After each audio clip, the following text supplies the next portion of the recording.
ሰላም ጤና ይስጥልን ተመልካቾቻችን ከአንከር ሚዲያ ዝግጅት ክፍል ያክብሮ ሰላምታችን እናቀርባለን። በሁለቱ የፋኖ መዋቅሮች መሃል እየተካሄደ ያለው ወደ አንድነት የመምጣቱ ሂደት ወደ ማጠቃለያ ምዕራፉ ላይ መድረሱ ተገለጸ። የአማራ ፋኖ ብሔራዊ ኃይልና የአማራ ፋኖ ህዝባዊ ድርጅት አፋሕድ ሲያደርጉት የነበሩትን ውይይት በማጠናቀቅ ወደ አንድነት ለመምጣት የጀመሩትን ጉዞ በቅርቡ አጠናቀው መግለጫ እንደሚሰጡ ይጠበቃል። በተለያዩ አውደ ግንባሮች ሁለቱ መዋቅሮች በጋራ ሆነው በአገዛዙ ጥምር ሰራዊት ላይ የሚያደርሱትም ጥቃት ተጠናክሮ ቀጥሏል። በተለያዩ ቀጠናዎች የሚደረጉት ውጊያዎች በቀጠለበት በዚህ ሰሞንም የአገዛዙ ሰራዊት አባላት በከፍተኛ ቁጥር እጃቸውን እየሰጡ ይገኛሉ። በጥምር ጦር ውስጥ ያሉት የአድማ በታኝ የሚሊሻና መደበኛው የመከላከያ ሰራዊት አባላት መሳሪያቸውን እየያዙ በቡድን እየሆኑ ወደ አቅራቢያቸው የፋኖ ቀጠና በመግባት እጃቸውን በመስጠት ላይ መሆናቸውን ያገኘናቸው መረጃዎች ያመለክታሉ። በወቅታዊው የአማራ ክልል የህልውና ተጋድሎ ዙሪያ ከዘውትር ተሳታፊያችን የሚቀርቡ መረጃዎችን ቀጥለን እንሰማለን።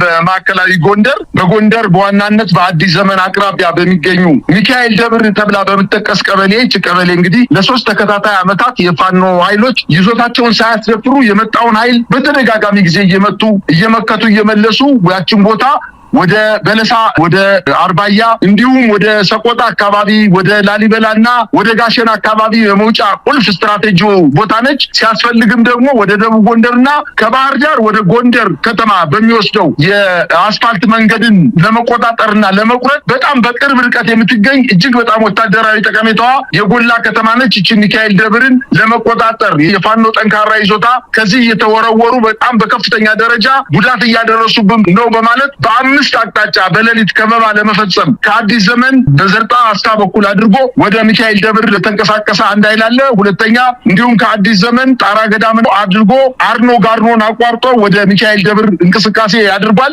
ሌላው ከጸዳ በአርኖ ጋርኖ አድርጎ ሶስተኛ ክፍለ ጦር ተንቀሳቅሶ ነበረ። በአራተኛ ደረጃ ከደጎማ እንዲሁ ወደ ሚካኤል ደብር ሄደ ክፍለ ጦር አለ። በአምስተኛ ከአርባያ በለሳ ወደ ሚካኤል ደብር ጉዞ የበላይ ዘለቀ እዝን ለመምታት ዳግማዊ ቴዎድሮስ አምስተኛ ኮር በመልሶ ማጥቃት ከፍተኛ ውጊያ ማድረግና ይህን ቦታ ላለማስደፈር ትንቅንቅ እያደረገ እንደሚገኝና እስከ አሁን ሰዓት የደረሰኝ መረጃ በተለይ በሶስት አቅጣጫ የመጣው ከአዲስ ዘመን አድርጎ በአስታ በኩል የሄደው ኃይል እንደተጎዳና ሌላ ተጨማሪ ኃይል ሊመጣለት ባለመቻሉ ለማጥቃት የሄደው ኃይል በአስታ በኩል የተከበበውን ኃይል ከምት ለማዳን ራሱን ወደ መከላከል እንዳወረደ ነው መረጃዎች እያመላከቱ የሚገኙት።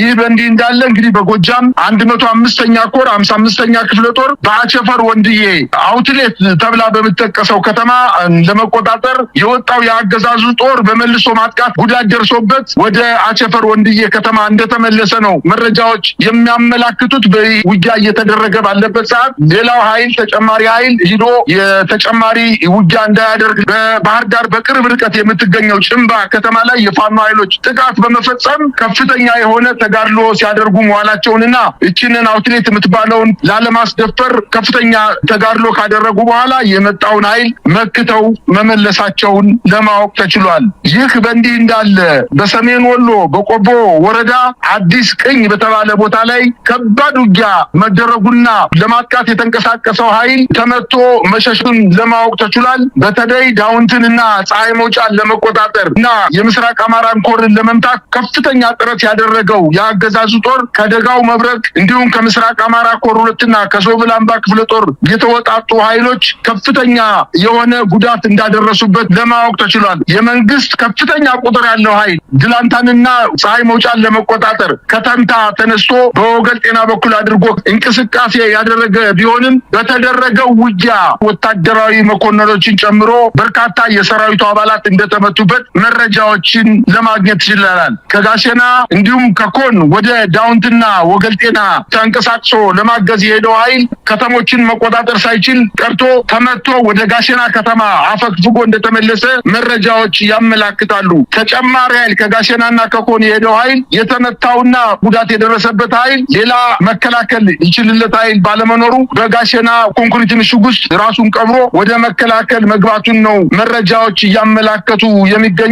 ይህ በእንዲህ እንዳለ በአማራ ክልል በምስራቅ ጎጃም ዞን በሉማሜ ከተማ የክልሉ ርዕሰ መስተዳድር አረጋ ከበደን ጨምሮ የዞንና የወረዳ አመራሮች ህዝባዊ ስብሰባ ለማድረግ 1 ሰዓት ስብሰባው ከተደረገ በኋላ ተከታታይ የሆነ የሞርተር ጥቃት በማድረጋቸው ከሉማሜ ከተማ ስብሰባውን አቋርጠው ወደ ደብረ ማርቆስ መሸሻቸውንና የክልሉና የዞን እንዲሁም የወረዳ ከፍተኛ አመራሮች በስብሰባው ላይ የነበረውን ሂደት አቋርጠው በመከላከያ ታጅበው ወደ ደብረ ማርቆስ ከተማ እንደገቡና በደብረ ማርቆስ ከተማም ህዝባዊ ስብሰባ በማለት የሀገር ሽማግሌዎችን ብቻ ጠርተው ከፍተኛ የሆነ ጭቅጭቅ ተፈጥሮ እናንተ በደብረ ኤልያስ የፈጸማችሁት ወንጀል ሳያንሳችሁ አሁንም በተለያዩ አካባቢዎች ሰራዊቱን አሰማርታችሁ ቄስና መነኩሴ ሸሆችን ሳይቀር ሴቶችን እየደፈራችሁና እየገደላችሁ ጡት እየቆረጣችሁ በማለት ከፍተኛ የሆነ ጭቅጭቅ ተነስቶ ያለ ስምምነት መበተኑንና በተለይ በመከላከያ የጦር አዛዡ ቢያንስ እንኳን ለልማቱ ምስጋና ማቅረብ ሲገባችሁ እንደገና መልሳችሁ ተወቅሱናላችሁ በማለት ጭቅጭቅ ውስጥ ገብተው እንደነበርና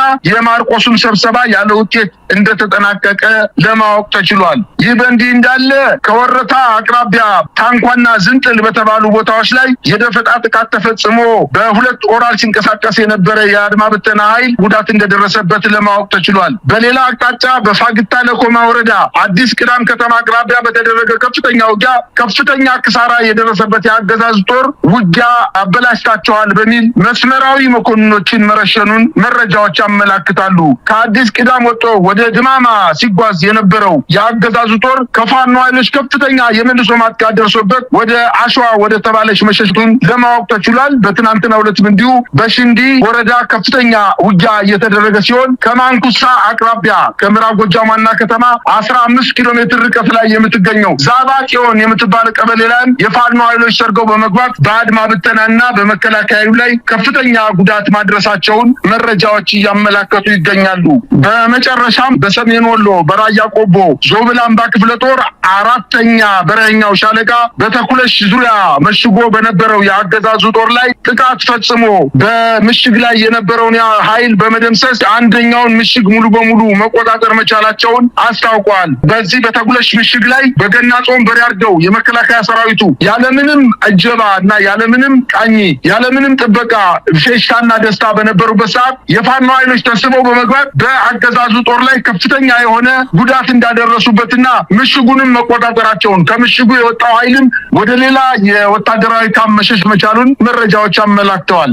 በጣም አመሰግናለሁ። እንግዲህ ሌሎች ከፋኖ ጋር የተያዙ መረጃዎችም አሉ። ቀደም ሲል ከጠቀስካቸው ያውደ ውጊያ ውሎች በተጨማሪ በመነሻ ላይ ያነሳሁት ሁለቱ የአማራ ፋኖ ህዝባዊ ድርጅትና የአማራ ፋኖ ብሔራዊ ኃይል በተወጣጡ ሻለቆች የተመራ ለሁለት ተከታታይ ቀናት የተደረገ የቅንጅት ኦፕሬሽን መካሄዱም ተሰምቷል። በዚህም ከጃማ ደገሎ ከሌላ ወረዳ እንዲሁም ከደሴ ከተማ ወደ ደገር ከተማ በመንቀሳቀስ የአማራ ፋኖ የቅንጅት ኦፕሬሽን ማለት ነው ውጊያ የተካሄደ ሲሆን አዳሩን በዚያው አካባቢ ካደረገ በኋላ ያገዛዙ ሰራዊት የሻለቃ መሪን ጨምሮ በርካቶች የተመቱበትና የተገደሉበት ጥቃት መፈጸሙን ነው ከስፍራው የደረሰን ዜና የሚያመለክተው። በዚህም በደገር ከተማ አቅራቢያ የሚገኘው ደንጉ ተራራ ዙሪያ ያለው ጥብቅ ደን ውስጥ ተተክሎ የነበሩት ሞርታር አረር ዙ23 እና ቢኤም ከባድ መሳሪያዎች በጥቃት መውደማቸውን ነው ከአማራ ፋኖ አደረጃጀቶች የደረሰን መረጃ የሚያመለክተው። እንግዲህ ጥቃቱ በየአቅጣጫው ቀጥሏል። ከባድ መሳሪያዎችንም እያቃጠሉ እየማረኩ እንዳለ እየተረዳን ነው። ከአማራ ፋኖ ብሔራዊ ኃይል ቴዎድሮስ እዝ የሚደርሰን መረጃ እንደሚያመለክተው በየሰዓቱ ቁጥራቸው አነስ እያሉ ወታደሮች እየመጡ እጅ እየሰጡ ይገኛሉ። 10፣ 5፣ 12 እንደዚህ ቁጥራቸው የተለያየ ነው። ግን በቡድን በተናጠልም እየሆኑ በመምጣት እጃቸውን በመስጠት ላይ ናቸው። በቀን በአማካይ ከ50 በላይ የአገዛዙ የጥምር ሰራዊት አባላት ናቸው እጃቸውን እየሰጡ ያሉት ለዛ ቀጠና ብቻ። ይህ የሚያመለክተው በየዕለቱ የሰራዊቱ መበታተንና መፈራረስ በዚሁ ከቀጠለ ምናልባት በቅርብ ጊዜ አብይ አህመድ በአማራ ክልል ያለውን የመጨረሻ አቋሙን የሚያሳውቅበት ጊዜ እንደሚመጣ ነው ግምቱ እየተሰማ ያለው። ሌላው እንግዲህ ከፋኖ ጋር በተያያዘ ከዓለም አቀፉ ማህበረሰብ ጋር ተገናኝቶ እየተነሳ ይገኛል። ፋኖን የተመለከቱ ዘገባዎች እየወጡ ነው። በአማራ ክልል ያለውን አጠቃላይ የአገዛዙን ጭካኔ የሚያሳዩ ሪፖርቶች እየወጡ ነው። ሰሞኑን ዘጋርዲያን ያወጣው አለ። ባለፈው ቢቢሲ እንደዚሁ በአማራ ክልል ያለውን ሰቆቃ የዘገበበት እንደዚሁ ሪፖርት ወጥቷል። ትላንት እንደሰማነው ከሆነ የእንግሊዝ የውጭ ጉዳይ መስሪያ ቤት አንድ የፋኖን እውቅና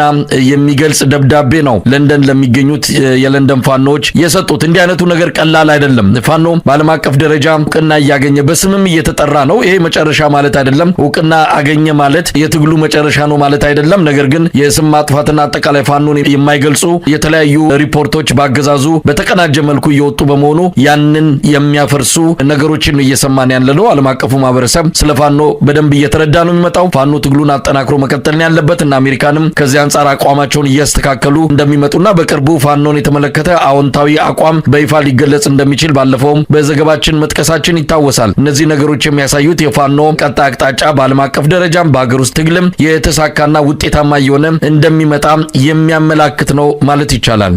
መሳይ ይሄ ነገር ሳይሆን ቢቀር እኮ ነው የሚገርመን። ምክንያቱም የፋኖ ኃይሎች እየተዋጉ ባሉባቸው የውጊያ ቀጠናዎች ላይ ማህበረሰቡን አይደለም የማረኳቸውን የመንግስት ታጣቂዎች እንኳን እንዴት እንደሚይዙ፣ እንዴት እንደሚያክሙ፣ እንዴት ህይወታቸውን ለማዳን ራሳቸው ዋጋ እንደሚከፍሉ አይተናል። በዘመቻ አደማሊ የተማረከ አንድ ኮሎኔል ከቦታው መከላከያ ሰራዊት ይመጣልና ሊገለው ይችላል በማለት በቃሬዛ ተሸክመው ሕክምና በሚያገኝበት ቦታና ጤንነቱ በሚጠበቅበት ሰላሙ በሚጠበቅበት ቦታ ከወሰዱት በኋላ የመንግስት ኃይል እኮ ሄዶ በድሮን ነው የገደለው የራሱን ጦር። ነገር ግን የፋኖ ኃይሎች የማረኩትን ሰራዊት በሙሉ ሲሽሉ ወደ ቤተሰቦቻቸው ገንዘብ ሰጠው እየላኩ መታወቂያ ወጣው ዩኒፎርማቸውን አስቀይረው ልብስ ገዝተው ጫማ ገዝተው በተለያየ ገንዘብ አዋጣው ከፍለው ወደ የቤተሰቦቻቸው ይልካሉ። ፍቃደኛ የሆነውን ደግሞ ከራሳቸው ጋር ቀላቅለው ስልጠና እንዲወስድ በማድረግ የፋኖን ወታደራዊ ቁመና ከተላበሱ በኋላ ወደ ውጊያ ቀጠና እንዲገቡ ያደርጓቸዋል። ህፃናት